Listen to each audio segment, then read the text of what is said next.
What's going on YouTube? This is Levi at Old Iron Off-Road out here in the shop today, banging on this 1978 International Scout 2. This guy was brought to us by a family in Virginia, last titled in 2012. 3 generations of ownership, I believe, in the family was the story that I got. Looking like non-original. Has had some previous restoration work. Still a very clean example of what these things should look like otherwise. It does have some current rust issues starting to reappear in the rocker panel area and in the fender, and there's some bubbling in the front edges of the fenders. Little rust scale coming on the bumper. Nonetheless, a very, very, very, very clean example of what these things should look like, restored, unrestored, or otherwise. So while this thing was here, I thought I'd take the opportunity. Like I said, this thing was last tagged in 2012. So it has some time non-op. So again, I thought I'd take this opportunity to bring you guys along on the journey of what we do and what you guys can do on your own when you drag one of these things out of the woods, and kind of give you some insight and ideas as far as where you would start to bring one of these things back to life and hopefully not cause any more harm or hurt the engine that's been pretty much sat dry and not rotating for a significant amount of time. And just kind of go over the steps of what we go through, what we're going to do with this one, a few little parts, pieces that we're going to throw at it. And like I said, take you guys along on the journey from this non-op vehicle to running and driving up and down the road safely again. So first things first, we're going to make a little list and start ripping parts off of this thing. Stay tuned.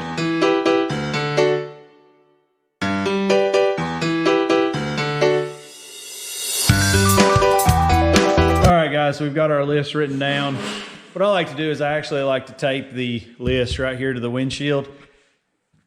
Good reminder of anything that's on it, even if you're sitting in the driver's position. If you, God forbid, forgotten to put oil back in the engine. I stressed that in another video. I'm going to stress it again. Fluids, fluids, fluids. Always, double, triple check.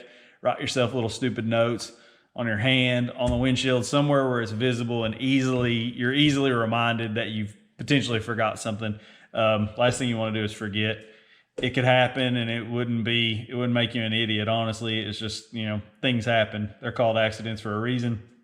Anyway, that being said, that's why I like to put the list right here on the windshield in front of clear view of the driver's face. So go over a few things on this list. Hopefully you can read my terrible handwriting. First things we're going to do is change the engine oil and filter for obvious reasons. This thing has not been ran since 2012. Engine oil needs to be changed. Make that happen. When we do that, we're actually going to pull the distributor out. Go ahead and pull all the plug wires, pull the plugs, prime the oil pump itself. I'll show you how to do all that when we get to that point. Basically, we're trying to get some lubrication back in the engine after it being setting for a significant amount of time. Cam bearings are dry. Vital pieces of the engine that need lubrication are drier than normal just from the amount of time that the engine's been setting. We're also going to rotate the engine over by hand just to make sure there aren't any stuck cylinders. Also, when we're priming the oil pump, rotating the engine around will actually kind of get the cam in the right position where it starts oiling the top end of the engine. So we'll get some fresh oil on the valve train. Turning the engine over by hand not only verifies no stuck cylinders, and hopefully if there are any stuck valves, they will be more likely to be freed up by the easy manual rotation of the engine and not being to push rod or anything like that, than just jumping in and hitting the key. If a push rod tries to come up and the valve stuck, generally when you're cranking over with the key, it's probably going to bend a push rod and kick it out. So trying to minimize the chances of that. happening. We're also going to install a new 2300 carburetor. This little guy has a, it's a 2210, I believe. I don't know if you can see that. I'll take the breather off and let you see what a throwaway carburetor looks like.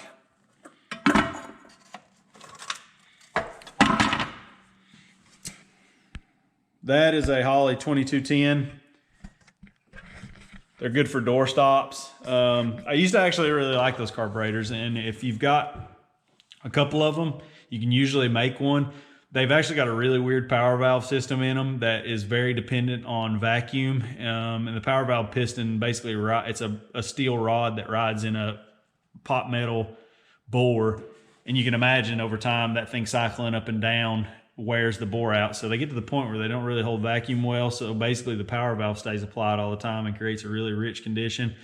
They're just kind of a pain in the ass overall. I'm not a big fan of them. So we've got a new Holley 350 CFM 2300. If you're putting anything bigger than a 350 CFM on these carburetors on these engines, as far as a 2-barrel goes, you're just dumping fuel out of the tailpipe.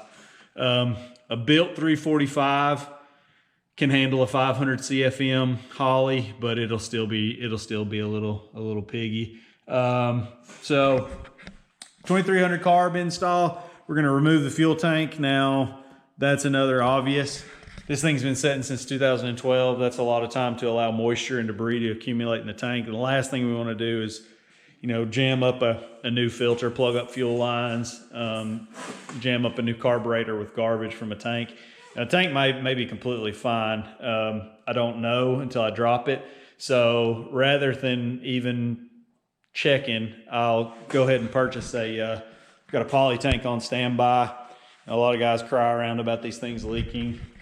We seal the sending unit when we put them in. They do not leak. I've put one in pretty much every build that we've built, and all of them take fuel well. None of them leak. Yes, it does take a little bit of extra effort and a little bit of extra care to make them seal up well, but it is totally doable. We're gonna go ahead and throw some new fuel lines at it, fuel filter. Throw the engine back on top dead center compression stroke of the number 8 cylinder. We're gonna throw some new plug wires and cap new plug wires, cap, and rotor. Excuse me, my mouth is not cooperating in making words. And this thing is actually already equipped with a Press-A-Lite electronic distributor, so we're not going to worry about throwing Pertronics or anything like that at this one, unless there's a problem with the unit itself, which I don't foresee. Look at that, man. Holy crap, Dirt Dauber's been in there doing their thing. I believe we'll knock that guy off and get rid of that as well. So let's start ripping parts off of this thing.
All right, guys, we're back. We've got most of the components that we were going to take off the engine off and out of the way. To this point, we've got the oil changed. Fuel system is fresh. I went ahead and pulled the tank and replaced it with a new sending unit and new hoses. Carburetor's been replaced. Put a new fuel pump on it just for cause this fuel pump's old, so we're redoing the fuel system. Might as well go ahead and do a new fuel pump also. So where we are now, we're to the point where we're going to actually prime the oil pump system, or the oil system. And what we have here is nothing super fancy. This is basically just a distributor with the gear and the gut stripped out of it, with a shaft welded to the top of it. And I'm going to do exactly what you think I would do with this thing, and drop it in, chuck my drill onto it, and spin it over. And we should have oil pressure build. This thing already has a mechanical gauge installed inside, so I'm going to set you guys down in view of the mechanical gauge, and you guys can actually, well, should be able to watch oil pressure build. If you don't have a mechanical gauge already installed, I would suggest at that time you just buy a little mechanical gauge. You can set it in the engine compartment and you can actually watch it build oil pressure. After it builds oil pressure, or as it is building oil pressure, it's a really good idea to go ahead and rotate the engine over. All right, guys, so you should be able to see what we've got going on here. We've got the distributor dropped into its hole, drill chucked up. Make sure that the shaft engages the oil pump drive when you drop this in. It should be pretty obvious that it's engaged. Everything should be nice and lowered into its respective locations and nothing sticking up abnormally. So I'm going to set you guys down inside. We're going to prime the oil pump. After we get the oil pump primed, we are going to throw some plugs and plug wires at it. I will actually include a link in this video. I've already made a pretty detailed video of the timing procedure on these things. So after I get all this squared away, we get the plugs and plug wires on it, I'll include a link down at the bottom of your screen that should take you to the timing procedure if any of you have any questions or issues with that. That way that'll be handled. So here we go.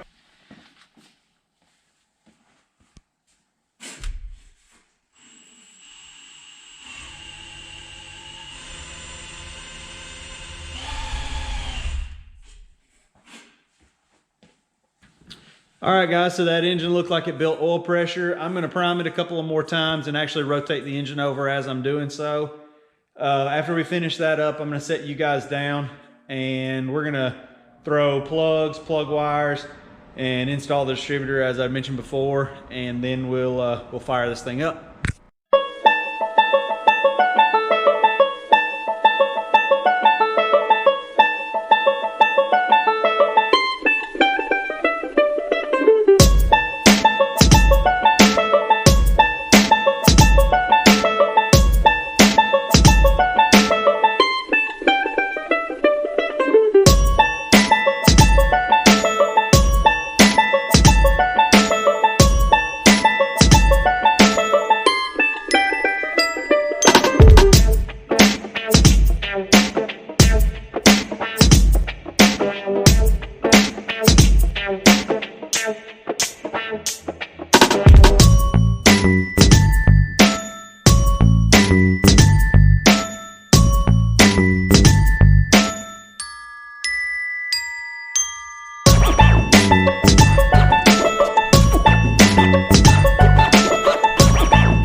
You saw us do the plugs and the plug wires. We'd already dropped the distributor in. Actually, I think we dropped the distributor in on camera.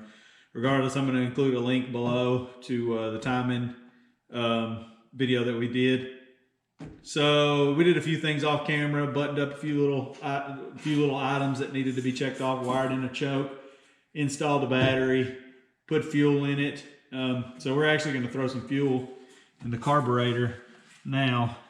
A lot of people, you see, they'll dump fuel straight down the throat of the carburetor. You can actually pre-fill the bowl, which I prefer to do. You might spill a little bit, but kind of get something to soak up the excess. And this will give it a little extra run time instead of just what it has in the intake whenever you try to fire it up. So timing hasn't really been set. We're setting real close to our initial mark. And that should be good enough to fire it up. So let's hit the key and see what it does.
I don't know about you guys, but I'm pretty happy with that. That's not too bad for a vehicle that's been sitting since 2012. That should just go to show you that what you can do with some planning and replacing common components that may give you some issue on a vehicle that's been sitting for a significant amount of time. That Holley carburetor was straight out of the box, no adjustments made. I haven't touched anything on it so far. Timing hasn't even been set with the timing light yet, obviously. So some carburetor tweaks, timing light, and I'd say we'll have a happy harvester. As always, like, subscribe, and click the notifications icon so you get a notification each time we upload a new video. As always, enjoy.